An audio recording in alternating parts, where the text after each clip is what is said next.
Dans le cadre du programme d'action du gouvernement provincial du Tanganyika impulsé par son Excellence Monsieur le Gouverneur Christian Kitunga Muteba, les efforts pour la valorisation du patrimoine naturel s'intensifient. Ce vendredi 18 juillet 2025, Raphaël Mpungo Moulapi, ministre provincial de l'Agriculture, de la Pêche, de l'Élevage, du Tourisme et du Développement rural, a de nouveau quitté le confort de son bureau pour arpenter les terrains, fidèle à sa réputation des bâtisseurs du monde rural. En mission sur l'axe Kalemi Lubumbashi, le ministre s'est rendu dans les villages de Moussenge et Kamalengue à une vingtaine de kilomètres de la ville de Kalemi. Objectif, inspecter des sites naturels de grandes valeurs patrimoniales, les bassins naturels de la rivière Koki et la chute d'eau de Koki en vue de leur documentation, accompagné du chef de division du tourisme et de son assistant ainsi que des représentants de la FAO. Raphaël Mpungo Moulapi a d'abord été accueilli par le chef du village. Sur place, un ancien du village a raconté l'histoire du bassin naturel autrefois fréquenté par les pères blancs dans les années 1980 qui y trouvaient détente et spiritualité. Un témoignage chargé d'émotions et de mémoire que le ministre a écouté avec attention.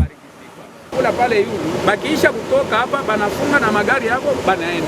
Hatakuwa na yua vile bemba alikuwa anafuata mema mamba mtu alikuwa deja. Mamba mtu alikuwa anatoka hapa. Hapa beko. Mamba mtu yuko na leo. Hapa ima siku ndio tumuonaki tena.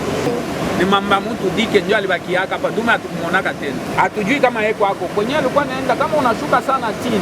Unaona kule kukona kule. Huko tu njia wazi.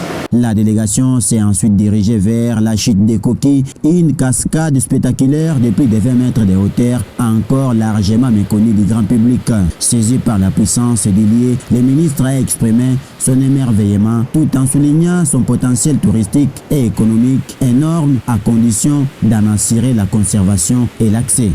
Bien sûr, je l'ai déjà dit plusieurs fois, le tourisme c'est un vecteur économique. Donc il peut booster l'économie dans une contrée.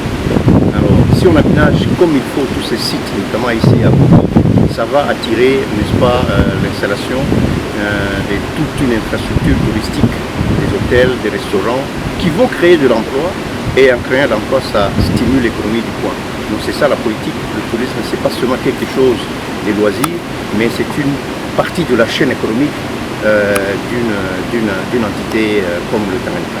Les habitants rencontrés lors de cette visite ont accueilli la délégation avec espoir et enthousiasme, voyant dans cette démarche un signe fort d'engagement gouvernemental en faveur du développement local. Ils souhaitent désormais que ces trésors naturels soient enfin reconnus, protégés et valorisés. Mozidi gisi bale balikuwa nakuya babote na mwe mukuye mtusaidie muzidishe vile bale balitusaidiaka mwe mubizidishe leo na kesho na sie tuweko na mwanga. Prenant la parole à l'issue de la visite, le ministre Raphaël Mpungo Moulapi a tenu à saluer la vision stratégique du gouverneur Christian Kitunga Muteba à l'origine de cette politique volontariste de redynamisation du secteur touristique. Il a réaffirmé son engagement à recenser tous les sites d'intérêt de la province afin de bâtir une offre touristique durable, inclusive et compétitive. Nous étions déjà, n'est-ce pas, sur la place des Canons, nous étions lac jaune.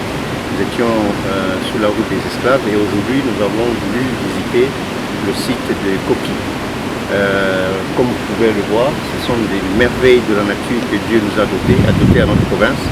Ce sont des sites touristiques que nous voulons, n'est-ce pas, reprendre à tous les répertoires de la province Tanganyika afin de faire la promotion et inviter le monde entier à venir voir les merveilles qui sont ici. Un homme de terrain infatigable, le ministre démontre une fois de plus que le développement ne se dicte pas à distance. Il construit avec et pour les communautés locales sur les lieux mêmes où résident les richesses naturelles et culturelles. Dans cette dynamique portée par le gouverneur Christian Kitunga Muteba, le Tanganyika trace progressivement la voie vers une reconnaissance nationale et internationale de son immense patrimoine.